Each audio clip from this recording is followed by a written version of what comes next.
Saint Martin থেকে কাজ সেরে ট্রলারে চেপে টেকনাফ ফিরছিলেন আলী জোহর নামের এই যুবক। সেখানেই মিয়ানমার অভ্যন্তর থেকে ছোড়া গুলিতে আহত হন তিনি।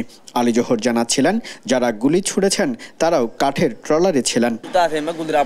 সেন্ট মার্টিন থেকে আসার পথে আমরা যখন নাইখুংদি এলাকায় আসি তখন আমাদের ট্রলারে গুলি এসে পড়ে।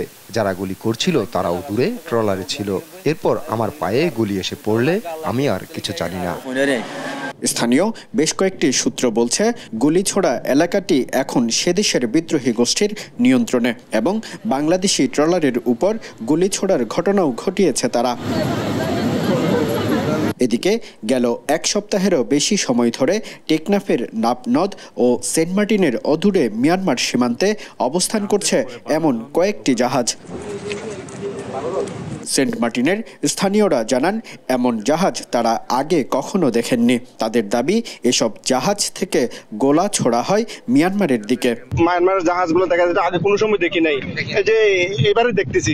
এখন তো বর্তমান 4টার মতো দেখা যাচ্ছে। এমন উদ্ভুত পরিস্থিতিতে নিয়মিত রুটে বন্ধ রয়েছে টেকনাফ সেন্ট মার্টিন যোগাযোগ। এতে করে স্থানীয়দের মাঝে বিরাজ করছে আতঙ্ক। 7-8 দিনের ভিতরে এখানে এরা ঢুকছে আমরা দেখা যাচ্ছে।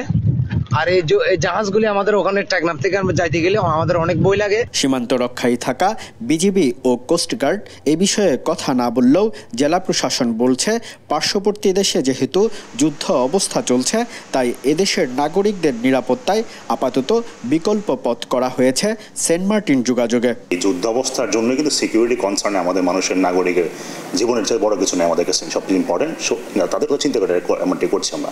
ইট ডাজন্ট মিন আমরা তাকে ছেড়ে দিয়ে এরকম আসে এমন বিষয় নয়, কিন্তু একদমই এটা হচ্ছে অনলি সিকিউরিটি কনসার্নে আমরা সেফ রুট ইউজ করার চেষ্টা করছি। এছাড়াও বর্তমান পরিস্থিতি উচ্চ পর্যায়ে অবহিত করা হয়েছে জানিয়ে সরকারি এই কর্মকর্তা বলেন, সমস্যার কিছু নেই। সেখানে বিজিবি, কোস্টগার্ড সহ আইন শৃঙ্খলা বাহিনী নিয়োজিত আছে। রাষ্ট্রভার আমরা জানিয়েছি, আমরা মিনিস্ট্রি লেভেলে জানিয়েছি বিষয়টা কি। ইনফ্যাক্ট তাদের লেভেলের উপরে কথা হয়েছে। সেন্ট মার্টিন আমাদের অংশ, এভাবে আছে, কোনো সমস্যা নেই। রেগুলার যোগাযোগ আছে, কমিউনিকেশন আছে, কোনো বিচ্ছিন্ন কোনো অসুযোগ এখানে নেই আসলে।